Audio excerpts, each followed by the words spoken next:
What is going on, guys? Welcome to another episode of the Thrive Forever Fit Show. I am your host, Jay Nixon, and I am super excited you're here. Today, we have got another declaration from one of my amazing clients.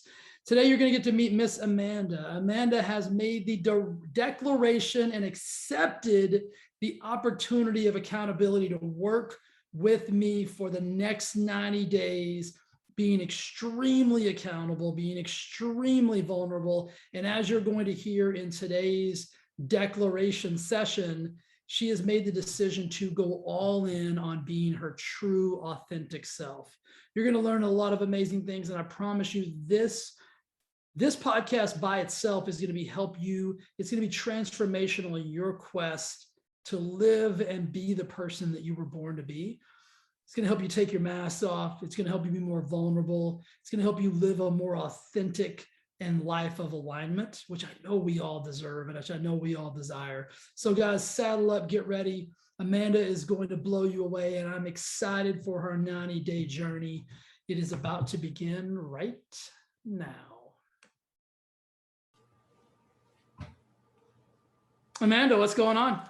Not much, and you? I'm doing amazing. I'm glad you're here today, and I'm glad you said yes. And I'm going to explain to everybody in a quick second what you said yes to, which I think is really cool. But before I do that, before I even talk about why I sent you the message and why I offered you this opportunity, is because I guess it was maybe a couple of weeks ago, you put a post up in our private Thrive Forever Fit group, and it was about being a really good starter, like loving to start things and loving to get really quick inspiration, but then that inspiration kind of fizzles, and then the finishing is kind of where the roadblocks and the adversity and the challenges pop up for you. So just elaborate on that a little bit for me and for the listeners. When you put that up, I mean, where are you seeing that like pop up and occur in your life? Everywhere. I'm a starter in everything. I get excited. I have lots of ideas rolling around in my head, and I just don't know how to guide them and put them all into alignment so that I'm successful in everything. Yeah. I have so much amazing ideas, and I have so many, I get so excited about things, but then when it's actually time to follow through, I need help. Yeah. Executing it, and keeping it going. Like even I start everything, I like variety. I like things different, and I like I have 5 million bottles of shampoo. I will not finish a bottle of shampoo. I get so excited about the new scent that I could open up, so I quickly open it before I finish the next one. Yeah. It's such a stupid thing, but I don't think it is stupid. I think you feel like it is right now because you don't know how to use it to your advantage. You know what I mean? And so that's really the purpose of what. So let me just tell you guys really quick what Amanda agreed to. I sent her a note and I'm saying, listen, after you've made that post and after we've chatted a little bit online about it, my thought process went to, all right, I'm going to get Amanda to make a declaration for 90 days that she is going to be radically and aggressively accountable to me, to the process, and most of all to yourself. And so what I want everybody to understand is we're going to do a 3-month starting on August 1st, going all the way through October 31st. So we'll be doing these podcasts at least once every 30 days to kind of give an update on where you are. And we're going to lose some weight along the way. We're going to lose some inches along the way, which are going to be awesome and important. But we're also going to get clarity around how we can start to use that motivation and inspiration you have initially and how we can transfer that into the process and then into the culmination or the finalization of what it is that you want. How's that sound? Sounds fantastic. It's so funny because I know what it is. It's just I need to love myself and build up my confidence, because then everything else is just going to go whoop. 100%. And listen, you're not alone. I want you, when you feel right now like you're weird or this is odd or whatever, this is 75% of the people listening are in the same exact boat you are. They may not describe it in the same way. It may not be a shampoo thing, but it's a something thing, because very few people finish, right? Very few people close, because the closing, the finishing, the finalization is the last 10% is the hardest 10%. You know what I mean? So let's use, for example, let's say somebody needs to lose 100 pounds. That last 10 pounds is the hardest freaking 10 pounds in the process. You know what I mean? Like going from pound 70 to pound 60, that 10 pounds, not that difficult. But when you get down to that last 10, there's so much more metaphorical weight that it carries. You know what I mean? Yeah. And so all we're going to do is get you in alignment. And like you said, it starts with self-love, right? Loving yourself, understanding that you deserve to have the success that you desire, understanding that like winners think differently than people who don't win. And that makes everybody uncomfortable. It makes you uncomfortable a little bit because then you start to think, well, what are people going to think of me? Like, what are they going to think of me if I go all in on myself? Well, gosh, they might say I'm selfish. They might say I'm egotistical. Who does she think she is? Like, those are all the things that cycle through your brain. And that's just the imposter syndrome. We all have those feelings, right? Mm-hmm. But even the people that are thinking those things, what they really wish is that they had the guts to go all in on themselves. And so when they look at you and say, well, gosh, look at her, she's so selfish, right? She doesn't spend enough time with her kids or her husband or this or that. What they don't realize is that by going all in on you, you actually become a better version of you. And so your kids get a way better mom. Your husband gets a way better wife. Your friends get a way better Amanda. The world gets a way better human. And how amazing is that? Because that human then has the capacity and the ability to make radical and massive changes for other people. So we have to start looking at it as the ripple effect of, of being successful, of winning and wanting to win is okay. Like I think in the world we live in right now, if you say winning's important to you, if you say you're success driven, it's kind of frowned upon. You're kind of like, no, hey, you need to be like everybody else because what everybody else is doing is safe and it's okay. And you're not going to make anybody uncomfortable. And so you're kind of being shoved into this box with everybody else. And what I'm going to ask you to do is tear that box up and realize that you don't belong in there. And that is it going to feel weird? Yes. Is it going to feel scary? 100%. Here's the thing about fear. Everybody feels it, including me. Every time I start a new venture, I feel fear, but I've done it so many times, I'm now comfortable with that feeling. You know what I mean? Do I still get butterflies? Do I still get nervous? Every time I step on stage? You bet your ass I do. But I have a relationship with fear now. You know what I mean? And I know it's not going to hurt me. I know if anything, it's going to help me. So what I want you to get is I want you to start to develop a relationship with all the things you're afraid of. Sounds weird, right? Yeah. Okay. Well, when Marissa reached out to me and sent me that message, I almost threw up. Yeah. I was at work and I was so, that means I have to be super transparent and vulnerable. And I'm not like that to anybody. Nobody knows who Amanda is. I don't even know who I am. Okay. Like it's just. So that's not who you used to be, right? So you're not going to identify that anymore. So I want everybody listening to hear this. Who you identify as is who you are. And so if you identify as somebody who's not vulnerable, I don't know who I am, I'm all these things, that's how you're going to show up in life. And so the first thing we're going to do is we're going to get you to stop using that language. You're going to start using powerful, positive language and say, listen, I might be uncomfortable right now being vulnerable, but I'm willing to go through that discomfort because I know on the other side of it is the magic, is the awesomeness that I love and that I really want to live. And here's where you are. So there's 6 human needs. I'm not going to go into all 6, but the number 1 human need is the need for certainty. Guess what number 2 is? Uncertainty, right? And so there's the weird dichotomy right there.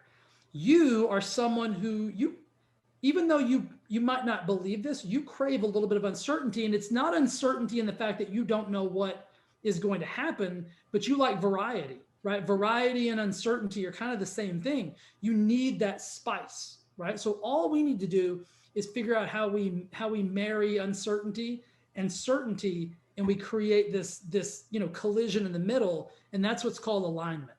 And so when you start to get out of alignment is when you go for that next bottle of shampoo, right? It's because you haven't finished the one before, and we're using shampoo as a metaphor. Yeah. It's why you can eat really, really, really good for a few weeks and then you get derailed.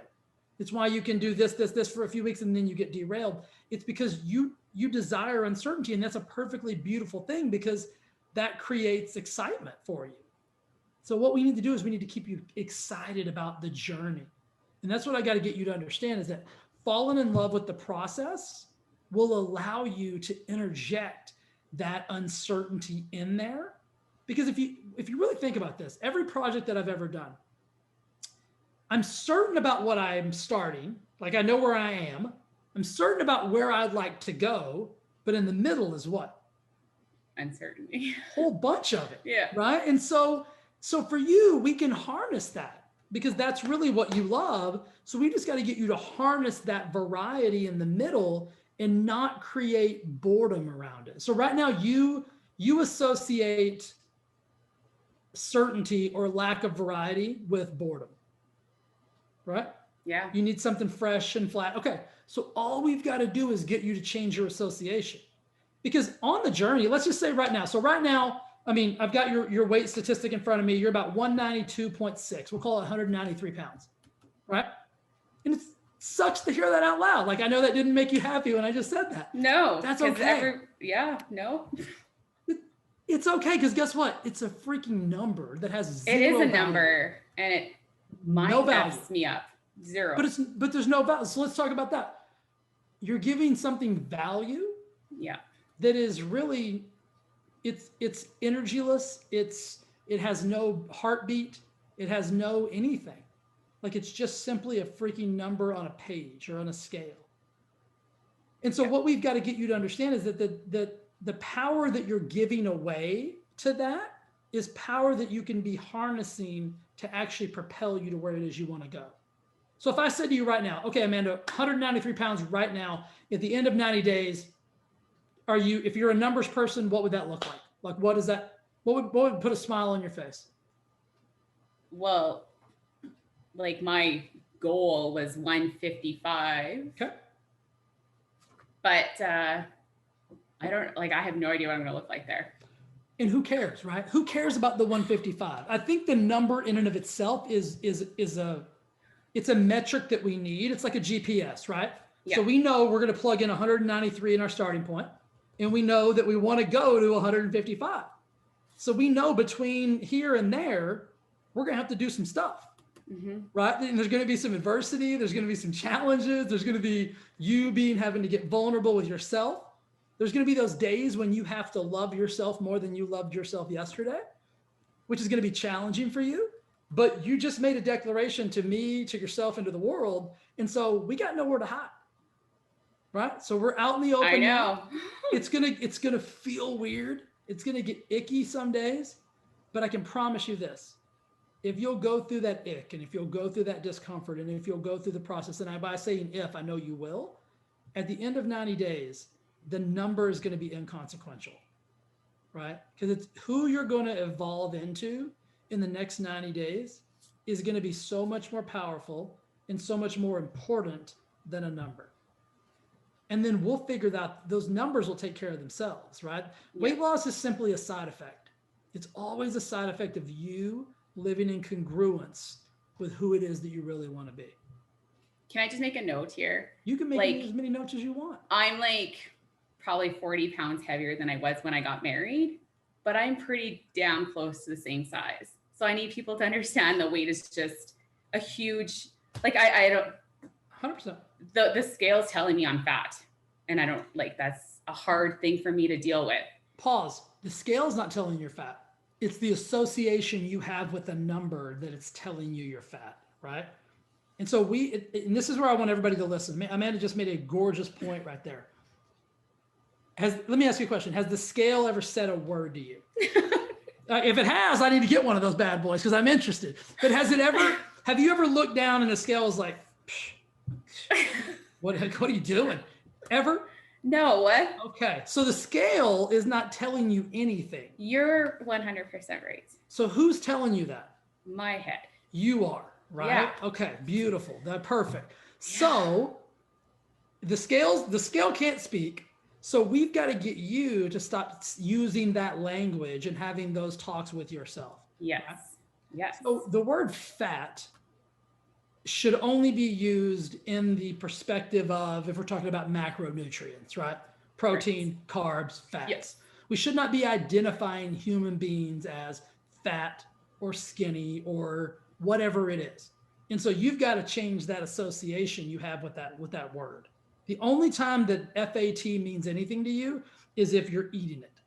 Okay. Right. And I love fat. I'll eat it all damn day long. I'm not afraid of fat at all. And so fat's a positive thing. Fat's a good thing. So you've got to stop that language. And this is where the magic's going to happen. Yeah. Not going to happen in the gym because you love to work out, right? That's ridiculous. Who cares about that? You're going to do that anyway. Yeah. The magic is going to happen between your ears. It's the language you're using about yourself. It's the association you have with a number, and you equate that number to a negative terminology. And that's how you, and here's what I need everybody to understand. It goes back to what I said earlier about how you identify, right? If you use that language and say, the scale's telling me that I'm fat, you identify as a fat person, right? And I'm not calling you a fat person, and I'm not calling anybody that, but someone who identifies as a fat person thinks about themselves differently than someone who identifies as a healthy person. Would you agree with that? Yeah. Yeah. The language they use is different. How they treat themselves is different. How they carry themselves is different. The self-love they have for themselves is different, right? It's all different. Yeah. And so if you can just simplify this process and say, okay, the first thing I'm going to do is just simply stop using that negative language when I'm talking to myself or talking about myself. Because you'll never be more than who you believe you are. And I know that sounds really kind of a bizarre thing to say. You'll never be more, you'll never have more, and you'll never do more than what you believe or who you believe you actually are, right? So it's like somebody who identifies themselves as a poor person. It's gonna be very difficult for that person to ever accumulate enough money where they don't associate themselves as a poor person. Even if I gave them a check for $1,000, would they say, they'd still identify as what? A poor person, right? Because it's their belief system. The money is inconsequential. I could give them $10,000 and they would just be a poor person with $10,000. It's the adage of, like, I know everybody's heard this. It's when somebody who grew up really, really poor, never had any money, wins the lottery. They've done studies. They follow them for years. In less than, I think it's 2 or 3 years, they're right back to the same level of income and wealth that they had before they won the lottery, because they still identify as a poor person with a shitload of money. And a poor person with a shitload of money still has the same belief systems as that poor person, and they make the same decisions. So you're making different decisions now because you identify as somebody that you're really not, right? Because I believe this, and you tell me if I'm right or wrong. I think you know what you're capable of. I think you know that you're not a fat person. I think you know that you can have the most awesome life that you've ever dreamed of. I think you know that. Yeah. There's just a wall right now standing between you and that person. There is. Yeah. So who you're identifying as is not really who you are. And that's where the struggle comes in. And this is why you get derailed. And this is why you deviate. And this is why you metaphorically open the next bottle of shampoo. It's because you're not in alignment. Like, who you really are and who you're identifying as are not the same human. And that's a struggle, right? Mm-hmm. I mean, do you think about this sometimes when you're like, this is not how, like, I'm not making decisions like the decisions I know I should be making. I'm not behaving like I know I should be behaving if I'm really this person that I know I am, right? It's like that collision of two people. And, unfortunately, who you're identifying as is winning right now. Yeah, I know. But that's okay. That's okay. Listen, this is why we're here. Yeah. So first step is, I want you to hear this. Like, I'm proud of you for saying yes. Proud of you for showing up today, because I know it's scary to have this, just talking to me, and then to broadcast this out to the world, and have everybody that's in our group know and is going to support you and love you and take care of you, and you're not going to be able to hide anymore. You know what I mean? Nope. And I want people to hear this. Everybody, when you get uncomfortable, it's human nature to withdraw. It's human nature to hide. But I can promise you one thing. When you stop doing that and you start standing in the face of that uncomfortable adversity, it gets easier to stand there. The first time I ever walked on stage in front of more than like 100 or 200 people, I was so nervous, I didn't even remember what I was supposed to say. I was sweating profusely. I mean, I'm like, I just may stand here. The next time I did it, I felt almost the exact same way. The next time I did it, it was a little bit better. Every time I did it, I got a little bit more comfortable. I never got over the adversity. I just got more, my relationship with it changed. And so that's what's going to happen for you is your relationship with vulnerability is going to change. Right now, you think of vulnerability as the worst damn thing on the planet. Like I can't think of anything worse. Yeah.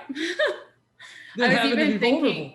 of making like a Facebook page and just doing a journey thing. And then I was like, I'm not telling anybody because then if I don't do it, Well, you know. that cat's And out then of the when you bag, did right? this, I'm like, oh gosh, Yeah, I the have cat's to out of do the this. bag. I That's can't why- say, yeah, no, I have to do this because it's what I need. I need to.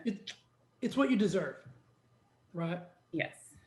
It's what you Yes. deserve. And so I want you to Yes. start thinking in terms of that. Like, I deserve this. I deserve to live the life that I know I was born to live. Right now, you're not living that.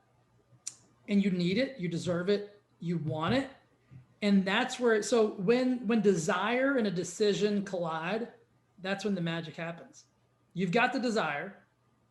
You made the decision whether you wanted to or not, right? We're here now. And so we've got that collision of those two really key pieces. And now it's just going to be the process, right? It's going to be the process of you getting comfortable being uncomfortable. I know it's super cliche and we see it on memes and we all talk about it. Nobody ever really does it, right? The first time we get uncomfortable, we're like, I got to get the hell out of here. Like, Yeah. you can't do that anymore. No. And so what that's going to force you to do, right? It's like me walking on stage. It's like when they hand you the microphone, I can't just leave, right? I could, but that'd be a pretty shitty thing to do. And so the more times that you hand yourself that microphone and you step on that stage, the easier it gets to step on that stage. And vulnerability is one of those things where the more comfortable you get at it, the better you'll get at it. But it's always going to feel a little bit, listen, you're opening yourself up to judgment. And what are we all afraid of? We're all afraid of being judged. Oh, absolutely. But let me ask you this. The harshest person that will ever judge you, who do you think it is? Myself. Yeah, 100%, right? Mm-hmm. And so there's no one more critical of ourselves than ourselves. There's no one more judgy of ourselves than ourselves. And so if we got comfortable with that person and we no longer allowed that person to judge us, we no longer allowed that person to be critical of us, we no longer allowed that person to hey, just be happy where you are, right? All that stuff. If we stop that, wouldn't it kind of make the judgment that we get from other people kind of inconsequential? Yeah, it doesn't feel like it at first, right? Because it's a heavy feeling because we create all these different things around it. We said, well, I'm letting somebody else down. Well, if I do this, then somebody else isn't going to have that, which is BS. Mm-hmm. The world is abundant. And people like you will tell yourself, well, if I give myself all this attention, then I can't be a great mom. If I give myself all this attention, then I can't be a great mother. I can't be a great wife. I can't be a great friend. I can't be a great business owner. I can't be. The actuality is it's the exact reverse. Right? Mm-hmm. And people always tell me this, people with kids, I know you have kids and I'm going to use this as an analogy. They always say, well, I want my kids to be blank. There's only one way your kids are going to be blank. And that's if you show them how to do that. Right? If you lead them how to do that, because they're learning your language right now. Yeah. They're learning your behaviors right now. And so it's easy to say, well, if I spend this 30 minutes working on me, that's 30 minutes I could be spending with my kids. And I'm talking to everybody now, right? Not just Amanda. It's such a limiting belief because the truth is that 30 minutes you're spending with yourself cumulatively over time is going to make you a such better version of yourself that your kids aren't going to get a watered down version of who their mom is. And then when you say, I want my kids to be successful and happy and love life and be comfortable with vulnerability and be comfortable overcoming adversity and like all of those things, they're going to have the tools and the skill set to do that because you taught it to them. Like right now, let me ask you a question. This is a horrible thing to have to say, but I want you to say it because I know you know it. What are your kids learning from you when it comes to how you're treating yourself? It's not good. Right. But that's okay because you get the opportunity to change that narrative. Right? Mm-hmm. And so you can beat yourself up all day long. You can talk shit to yourself. You can cut yourself down. You can be mad at yourself. You can judge yourself. You can do all those things. Zero value. You start loving you like you're supposed to. Who do you think the first people are that are going to notice that? Your kids, your husband, the people that love you the most, right? Mm-hmm. And you evolving is going to make other people uncomfortable. That's okay, right? Like being uncomfortable is never going to harm anybody. It's okay. Yeah. And the reason it makes them uncomfortable is because we get stuck in patterns and people know you as you, right? And they're comfortable with that because it goes back to the 6 human needs. It's certainty versus uncertainty. Uncertainty makes most people very uncomfortable, right? Certainty makes them comfortable because I know exactly what I'm making, even if I don't like it. Like, even if I don't like it, I know what it's going to be. So when you start changing and evolving and loving yourself a little more, like, you're going to get a little bit of pushback. I'm talking to everybody here. When you start winning and wanting to win, you're going to make other people uncomfortable. Only because they think they can't win. Mm-hmm. In their mind, they don't deserve to win. And if they don't deserve it, guess who else doesn't deserve it? You. That's bullshit. Yeah. Well, even like I've talked to a few people in our group and, there's a lot of success or we're doing something and we're doing really well at it. And then those outside people are like, well, when is it enough? 100%. Well, why would we stop if it makes us feel good? I don't understand. Like, how about you try it out and see how you feel? Like, but the easiest thing for people to do, right? So people have 2 options in life. Like, if I see somebody having fun or if I see somebody being successful, I've got 2 options. I can try to meet and match them where they are, or I can try to drag them back down.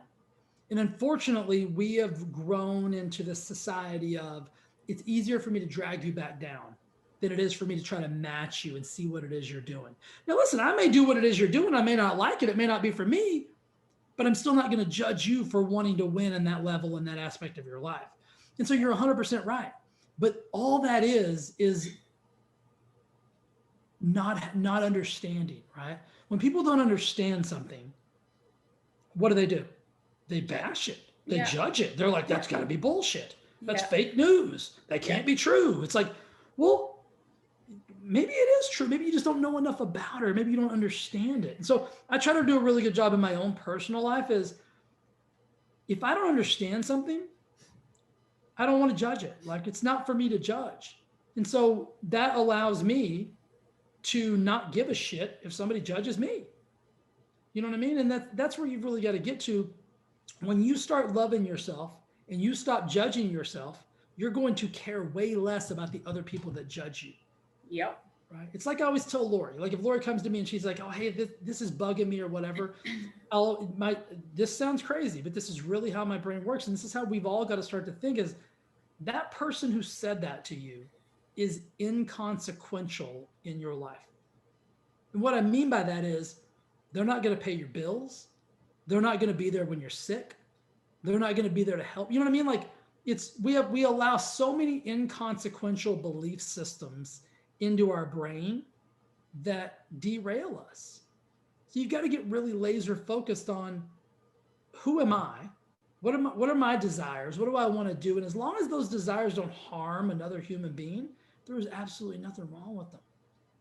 It's okay to go all in on being the best version of you, because here's what I hope. I hope that anybody that's in my life knows that I'm showing up as the best version of me because I do spend the time to try to be my best self.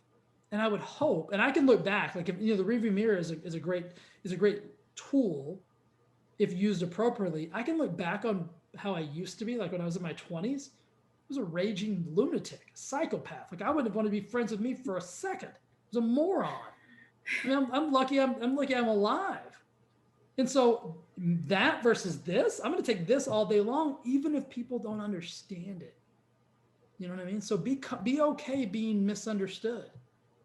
That's going to be one of your keys to getting to where it is you want to go. Because I think a lot of your misalignment is you're trying to please everybody. You're trying to make Yeah. everybody happy with everything that you're doing. That is a failing formula. You're never, ever, ever going to do that. As long as what you're doing doesn't harm another human being, there's nothing wrong with wanting more. There's nothing wrong with wanting to be successful. When people say, oh, when's enough enough? I don't know. Hopefully never. Now, why would you want enough to be enough? If you're talking to these people, right? Like, why wouldn't you want more love? Why wouldn't you want more happiness? Why wouldn't you want more abundance, health, wealth, everything? Like, it's okay to want more as long as wanting more doesn't hurt another human being. And I know you well enough to know that you're never going to hurt anybody. No. And so you've got to stop trying to please everybody. Because in the pleasing of everyone else, which you're probably not doing, if I'm going to be really honest with you, Yeah. No. Right?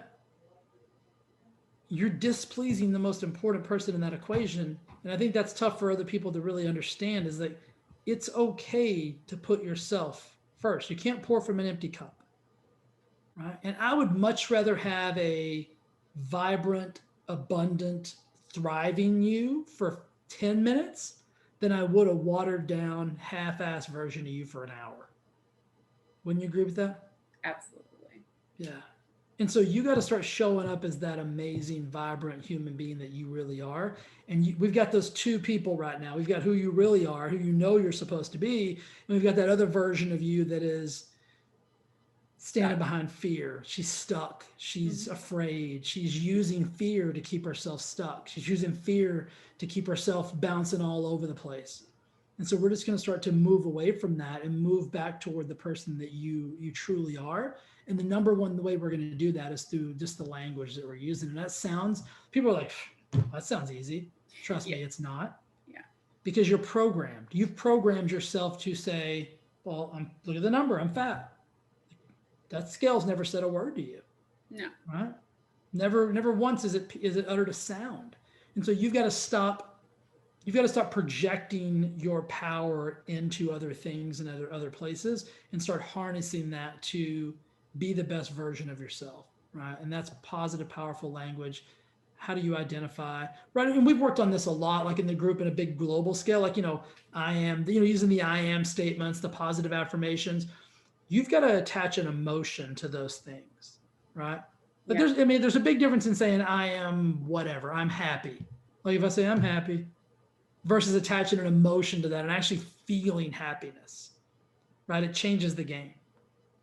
And so you've got to start to attach those emotions to who you know you are, and stop behaving and speaking and acting like this person that you know you're not.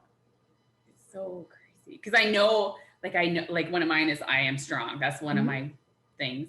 Because I know I'm strong. I can kick ass. But what I feel like what everybody else sees is not that. So then it's not connecting. First of all, I would say who gives a shit what anybody else sees or thinks, right? First, that's number one.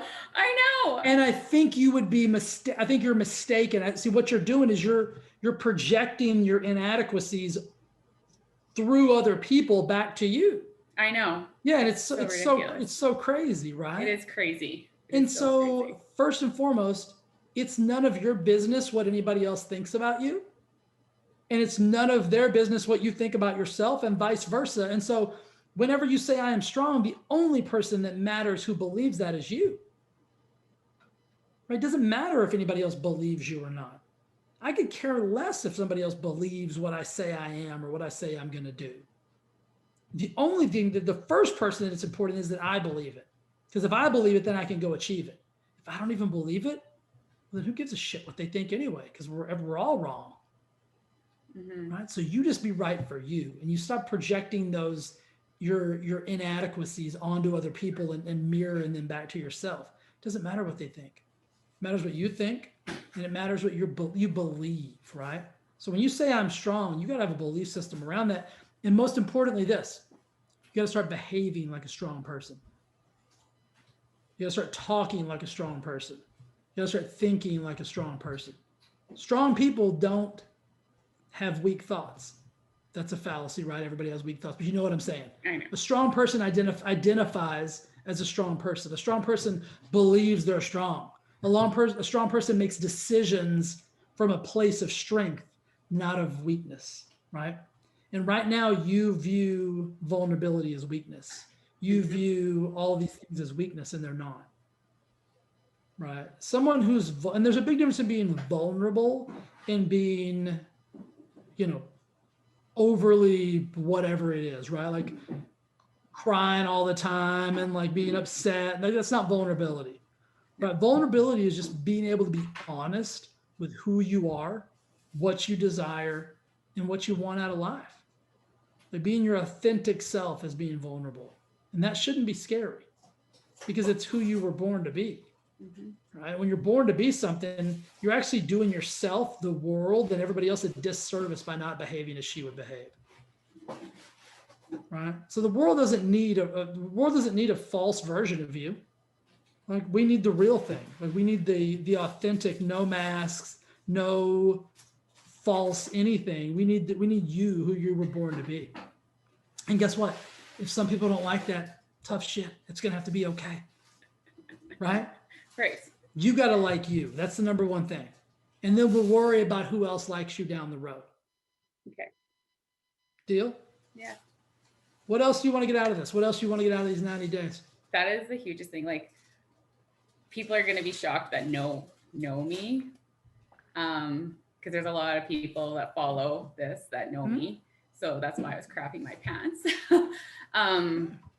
Because if they see me and they know how I eat and they know how I exercise, so they're like, well, why isn't she? Mm-hmm. Like, why does she feel this way? So I think that's going to be huge. It's gonna be a big eye opener for everybody. Well, and you know what? Here's what I know about people who really know you. They're going to love you through the process. They're going to be happy for your growth and evolvement and all of those things. And so, and if you're listening and you know Amanda and you're uncomfortable with her doing this, tough shit. Yeah.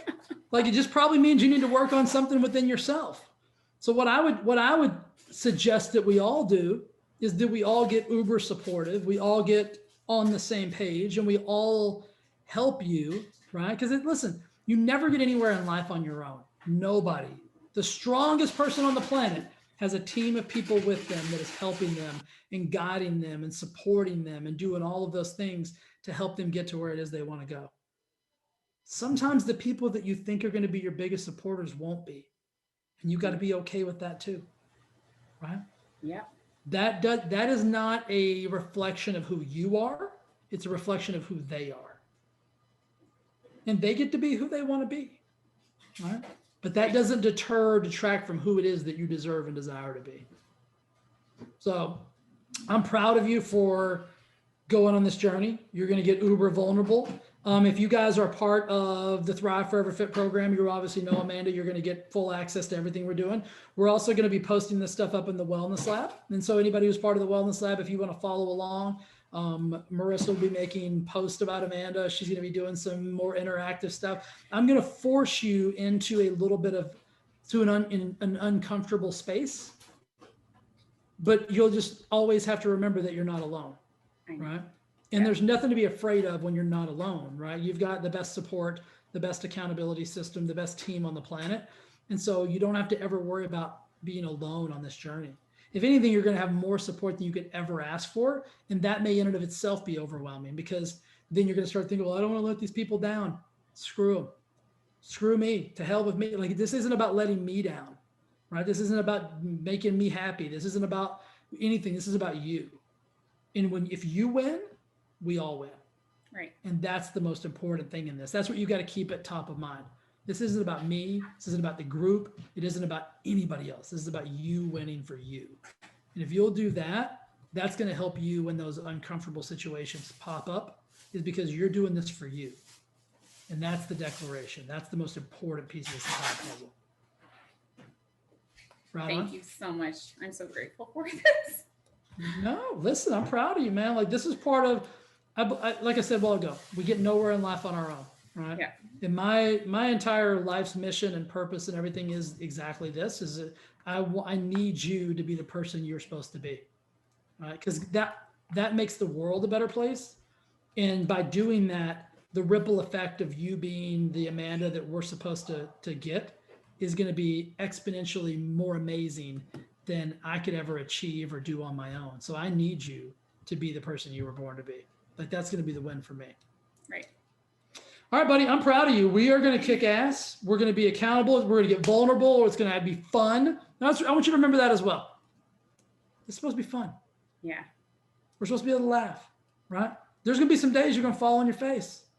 We're going to get up. We're going to laugh about it, and we're going to get right back on the road, right? Yeah. So we're going to make this fun. Like the transformation, like doing these things, guys. Yes, listen, I'm going to use this analogy again. Every time I get on stage in front of people, I'm going to crap my pants. But I still have fun doing it, right? So you can be scared to damn death and have fun at the same time. And that's, if you can marry those two, like that's when things start to get a little bit easier and you start to get a little better relationship with fear, right? Fear can be fun. Like fear focuses me now. It doesn't derail me. So use the fear you have and the uncomfortableness and the uncertainty to focus you, keep you actually in the alignment. And all I need you to do is start remembering, like, who's making this decision, right? Whatever decision is you're making, who's making it? Is it me? Or is it this false persona that I've created? And if it's her, the answer is no. We don't make decisions from that place. We make decisions from who it is that we know we are, who we're supposed to be, who we desire to be. That will be the biggest thing you can do through this entire process. You make zero decisions from that false bravado, that mask, that, the person that you tries to hide and isolate. You make decisions being vulnerable, wide open. This is me. Hope you like it, but if you don't, that's going to be okay too. Right on. Yeah. All right, buddy. I'm proud of you guys. Make sure you tune in. Amanda and I are going to be doing one of these at least every 30 days. So today is August the 2nd. We'll be doing one at the end of the month for a September 1st launch. Follow her story, support her, love her. Get involved, start your own damn journey today with her. There's nothing more powerful, right, than when a whole bunch of crazy people start doing something amazing. It creates like this beautiful culture. So let's all start together today. I'm going to be better. I'm going to leave with this. I'm going to be better because you're willing to do this. It's going to make me better. Thank you. Yeah, absolutely. All right, buddy. Love you. I'm proud of you. And we're going to kick ass. It's going to be super fun. I'll see you in a bit. You bet. Bye. Bye.